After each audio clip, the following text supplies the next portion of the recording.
In the darkest corners of our justice system, there are stories that will freeze your blood, where lives are torn apart, and decisions made behind closed courtroom doors echo long after the verdict. This is more than just a tale of crime and punishment, it's about the choices that lead to death, the families shattered by loss, and the question that lingers in the air. Is true justice served when the ultimate price is paid? From the victims whose lives were stolen, to the perpetrators who sealed their own fate, and those who are left to pick up the pieces, these are the haunting stories of executions. Lives may end, but the consequences? They never fade. In this video, we're taking a closer look at the people executed in the United States during the month of April, and don't forget to subscribe to our channel for more deep dives. Mikal Mahdi, South Carolina. In the summer of 2004, a man named Mikal Mahdi embarked on a violent spree that would span 3 states and forever alter the lives of those he encountered. But who was Mahdi before he became a killer? What led him down this dark path? Born on March 20, 1983 in Virginia, Mikal Mahdi's early life was marked by hardship. Raised in a turbulent environment, Mahdi faced challenges that would shape his future. By 2004, at the age of 21, he was living in Virginia and had a criminal record that included assault and robbery. In July 2004, Mahdi's life took a darker turn. Over a span of 4 days, he committed a series of violent crimes across Virginia, North Carolina, and South Carolina. His first known victim was Greg Jones, whom he allegedly killed during a drug deal gone wrong in Virginia. He then traveled to North Carolina, where he murdered 29-year-old convenience store clerk Christopher Jason Boggs. Finally, in South Carolina, Mahdi ambushed and killed off-duty police officer James Myers. What drove Mahdi to commit these heinous acts? Was it a culmination of his troubled past, or was there something more? The crimes Mahdi committed were not impulsive acts of violence. They were calculated and cold-blooded. Each victim was chosen, each life taken with chilling precision. On July 14, 2004, Mahdi allegedly killed Greg Jones in Virginia.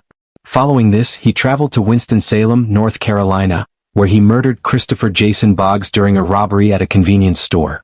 2 days later, on July 17, Mahdi carjacked a man in Columbia, South Carolina, and drove to a farm in Calhoun County. There, he encountered 56-year-old off-duty police officer James Myers.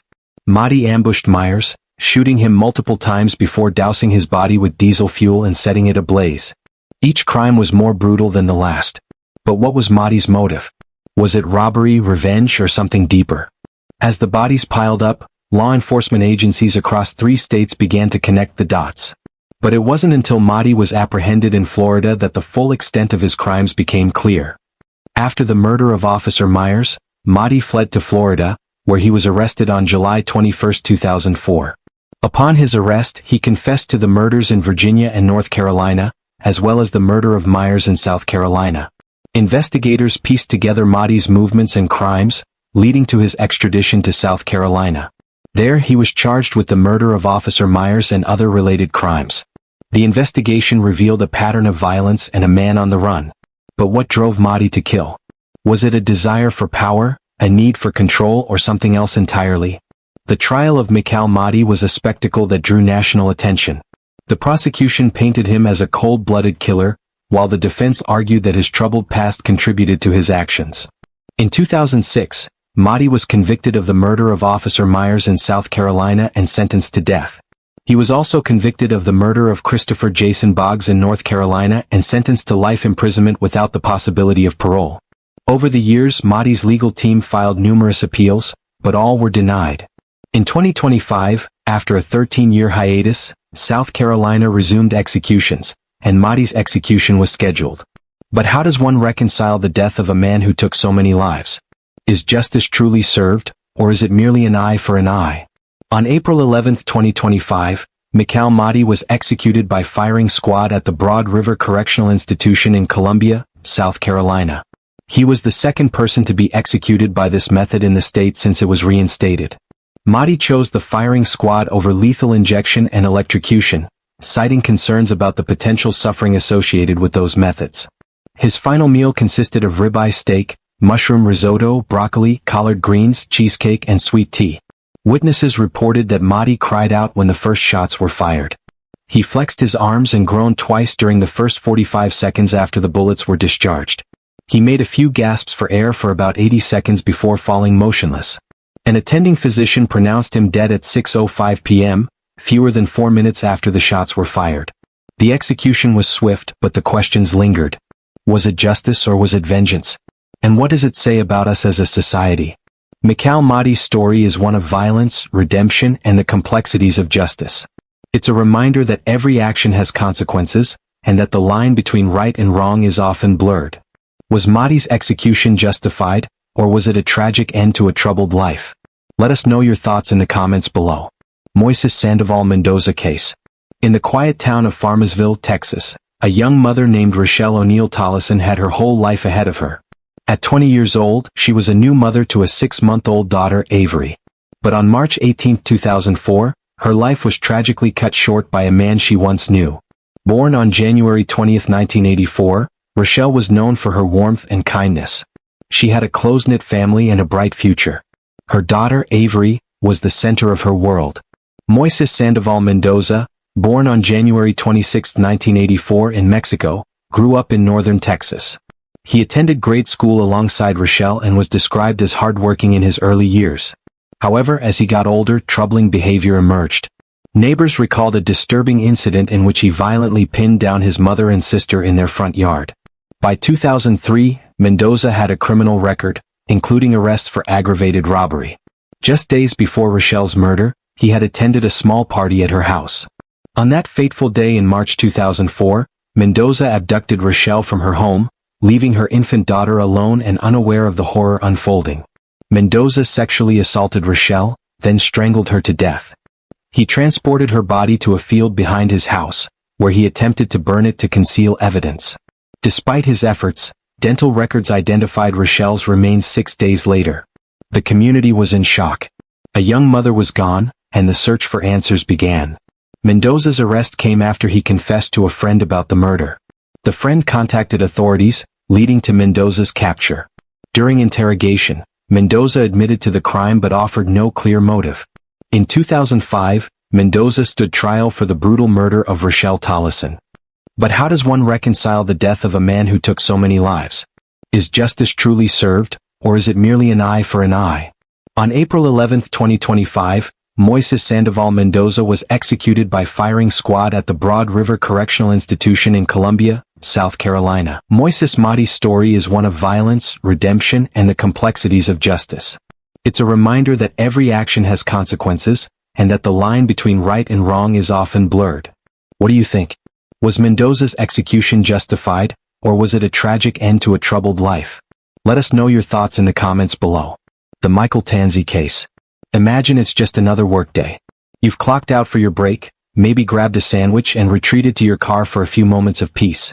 You feel safe, because why wouldn't you? That's exactly what Janet Acosta thought too, until a stranger approached her van. What happened next was something no one could have predicted, and something Janet would never live to tell. Before her life was stolen, Janet Acosta was a mother, a sister, and a loyal employee at the Miami Herald for over 2 decades. At 49, she was steady, grounded, and respected. She wasn't flashy. She didn't make waves. She just did her job, paid her bills, and loved quietly. Her sanctuary? Her maroon van, where she spent her lunch breaks with a paperback novel and the hum of traffic around her. But what she didn't know was that her routine, her comfort zone, was being stalked by desperation in human form. Michael Tanzi was adrift. Stranded in Miami, broke, sweating under Florida's sun, and spiraling. He was no criminal mastermind, he was clumsy, careless, and perhaps most dangerous of all, impulsive. A drifter with rage and a violent streak. Someone who'd confessed to murder before. Someone who was looking for his next victim. So here's where I ask you, do you believe evil is born, or made? It started with a simple question. Can I bum a cigarette? Janet didn't even look up. That small moment of kindness would be her last act of peace. Michael Tanzi didn't wait for an answer. He lunged, punching her with such force it left her stunned. She screamed. No one heard. He dragged her to the passenger side, climbed in, and slammed the door. Now he was behind the wheel. She begged him to let her go. He told her if she screamed again he'd kill her. Then he drove. 4 hours they traveled south, through Miami, then Homestead, then deeper toward the Keys. He stopped for gas. He bought duct tape. He withdrew money from her bank account, using her ATM card as if it were his own. Every hour, Janet was further from safety. He bound her wrists, gagged her, taped her ankles, drove her into the shadows of Kajoki, and then he ended her life. Strangled, dumped, abandoned. Her maroon van rolled to a stop under moonlight. Silent now. What goes through someone's mind during something like this? Do they feel powerful? Empty? Or is it just nothingness? Back in Miami, co-workers were already panicking. Janet never missed work. Never clocked out without coming back. A missing persons report was filed within hours. Police quickly pinged her ATM card, used miles away in the Keys. They had a lead. A moving van. A moving target. Key West officers pulled over a maroon vehicle matching the description. Inside they found Michael Tanzi, sweating, trembling, with Janet's belongings still in the front seat. They asked him one question.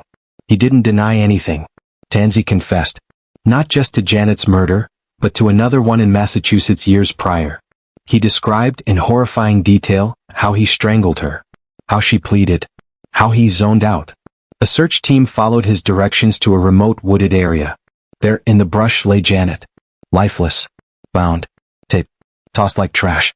At this point in the case, a strange question surfaced. Why did he tell the truth so easily?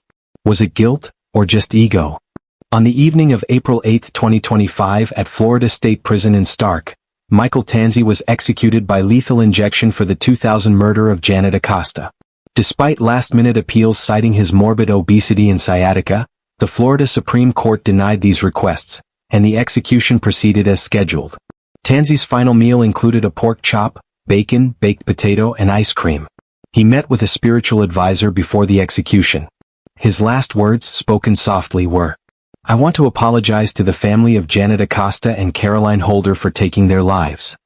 He then recited a Bible verse before the drugs began flowing. The execution involved a 3-drug protocol: etomidate, a sedative, rocuronium bromide, a paralytic, and potassium acetate, a heart-stopping drug. Tanzi's chest heaved for about 3 minutes before stopping. A corrections officer shook him by the shoulders and called his name loudly twice to determine if he was still conscious.